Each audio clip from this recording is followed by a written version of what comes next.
Bonjour à toutes et à tous, j'espère que vous allez bien et que vous passez une agréable journée. Aujourd'hui, on se retrouve pour une nouvelle vidéo critique et information sur un film que j'ai trouvé totalement incroyable, mais ça je vous en dirai plus dans ma critique. Comme vous l'avez pu voir au titre, aujourd'hui on va parler de Black Swan. Ceux qui connaissent ce film vont me dire « Mais qu'est-ce que tu parles d'un film qui est sorti il y a 15 ans et tout ?» Il y a encore beaucoup de choses à dire sur ce film, et surtout que je l'ai vu il y a pas très longtemps, et moi ça m'a époustouflé. Donc je me devais de faire une vidéo évidemment. Comme d'habitude, celle-ci sera découpée en 3 points distincts. Donc pour commencer, un résumé du film, ma critique, puis on va parler des théories sur l'avenir de ce film-là. Et on y va directement, c'est parti!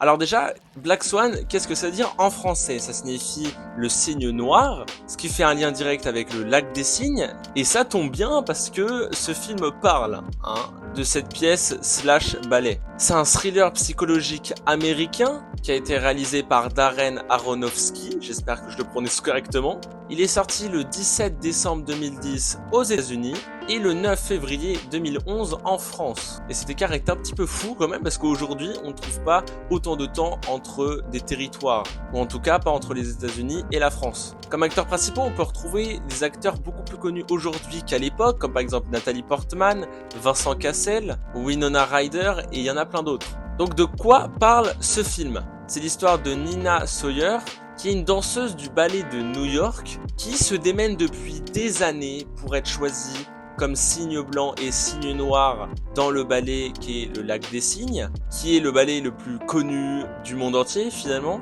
jusqu'au moment où elle est choisie pour interpréter la Reine des Cygnes et sa doublure maléfique qui est le cygne noir. Mais au milieu de ça, on voit que ce personnage est plutôt super fragile et que jouer le double maléfique va être très compliqué. Et c'est ce que dit son professeur Thomas, qui va justement la sermonner, il va être très dur avec elle, jusqu'à en venir à directement des attouchements. Je sais, il n'y a pas du tout de transition, et c'est là qu'on voit que le prof joue un peu avec toutes les danseuses, c'est compliqué. Donc Nina galère de zinzin, elle est même jalouse d'une autre danseuse qui est Lily, qui a pris le rôle de sa doublure au cas où, parce qu'il faut toujours une doublure, mais Nina se met quand même dans une colère assez énorme, parce qu'elle est un peu jalouse de Lily. Cette même Lily qui va l'emporter en soirée la veille de la représentation du Lac des Cygnes, et qui va même la droguer. Et c'est aussi à ce moment-là où Nina va avoir de sévères hallucinations, en sachant qu'elle en a depuis à peu près le début du film.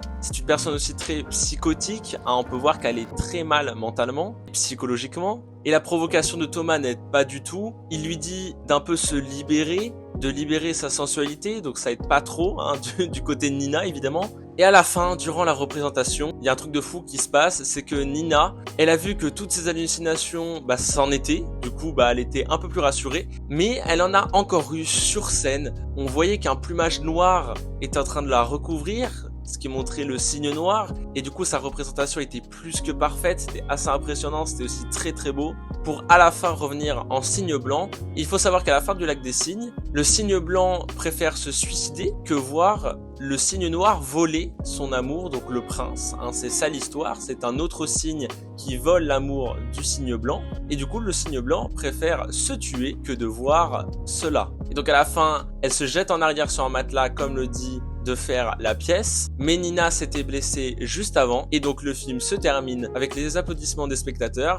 Thomas qui dit que c'était vraiment super bien, toutes les danseuses aussi n'arrêtent pas de lui répéter. Elle aussi le dit juste avant de fermer les yeux sous les éblouissements des projecteurs, ce qui signifie probablement qu'elle est décédée, mais ce qui montre aussi une fin assez magnifique finalement. Passons à la critique directement, et je vous le dis direct, il n'y a pas de négatif. Après évidemment, aucun film n'est vraiment parfait, mais ce film est vraiment merveilleusement écrit. J'ai vraiment kiffé de bout en bout. Alors évidemment, c'était un peu dur de se mettre dedans parce que c'est assez difficile à regarder dans la première moitié. Mais je pense que quand il y est, t'y es vraiment. Tu dégustes chaque minute du film, il est vraiment super bien pour le coup. Et je me suis rendu compte de quelque chose, et je pense que tout le monde a pu le voir au bout d'un moment dans le film, c'est qu'il y a un vrai lien avec le lac des cygnes. Et là vous allez me dire, évidemment, et évidemment qu'il y en a un, c'est l'élément central, le lac des cygnes. Sauf que non, il n'y a pas que la pièce de fin qui montre cette pièce, c'est l'ensemble du film, c'est la pièce. Alors écoutez bien,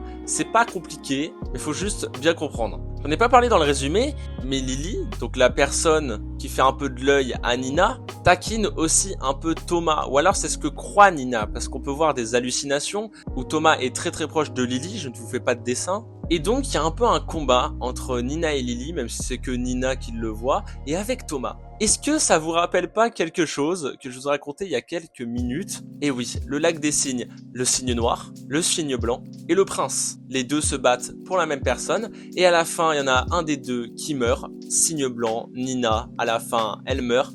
Tout est lié. Évidemment, c'est fait exprès, hein. Ça, je pense que c'est juste totalement logique et c'est complètement merveilleux dans l'écriture, je le répète. J'ai kiffé de bout en bout, vraiment, c'est vraiment bien. Donc j'adore cette corrélation qu'il y a tout du long. J'adore tous les liens qu'il y a, vraiment. C'est pas que le lac des cygnes, c'est que ça se développe tout partout. J'ai kiffé, j'ai kiffé. Surtout qu'au début, quand il y a les hallucinations de Nina, on sait pas si c'en est vraiment. Parce que sa mère, elle surveille Nina vraiment tout le temps comme si c'était un enfant. Elle voit des marques sur son dos. Et au début du film, on comprend qu'en fait, elle se gratte avec ses ongles dans le dos. Sauf qu'en fait, c'est une partie vraie. Elle se gratte vraiment. Si la mère l'a vu, elle n'a pas d'hallucination, donc c'est vrai. Mais c'est aussi moitié faux. Parce que c'est ici où le plumage va pousser. Donc voilà, il y a un peu un mélange des deux, mais il y a quand même plus d'hallucinations dans le film que de réalité. Et ça contribue à la beauté, hein, évidemment. Passons directement au dernier point qui va être plutôt rapide. Donc pour l'avenir, je pense qu'on s'en doute, il n'y en aura pas. Le personnage principal est décédé à la fin, enfin c'est ce qu'on nous fait croire en tout cas. Je pense que c'est assez explicite. Et ensuite, évidemment, il ne faut pas gâcher un merveilleux film en faisant une suite. C'est souvent le problème dans certaines trilogies de suites de films, tout ça, c'est qu'il y en a un qui est super bien, et la suite, bah ça gâche tout. Et donc, on n'a pas forcément envie de revoir ça. Donc pour la suite, j'ai vraiment rien trouvé, et du coup, je trouve ça plutôt logique, parce qu'on veut garder ce film en bon film, on veut garder un bon score finalement.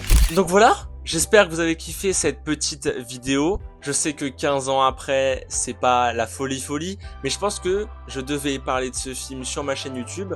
J'ai découvert ce film beaucoup trop tard. On m'a dit de le regarder il y a bien longtemps, mais j'ai une liste assez conséquente hein, de films et séries à voir évidemment. Mais je suis vraiment pas déçu, mais un peu triste quand même de l'avoir vu aussi tard, de passer à côté de ça aussi longtemps, parce que c'est vraiment un chef-d'œuvre de cinéma, je vous le dis ici, c'est que c'est vraiment un très bon film qui détrône des 1000 et des 100, vraiment, j'en suis sûr. Juste avant que vous switchiez de vidéo, n'hésitez pas à liker, à vous abonner si vous avez kiffé ce petit contenu que vous regardez toutes les semaines, voilà, ça me fait plaisir. Donc voilà, je vous souhaite une bonne matinée, un bon après-midi, une très bonne soirée, une très bonne nuit. C'était Hugoffre, à la prochaine.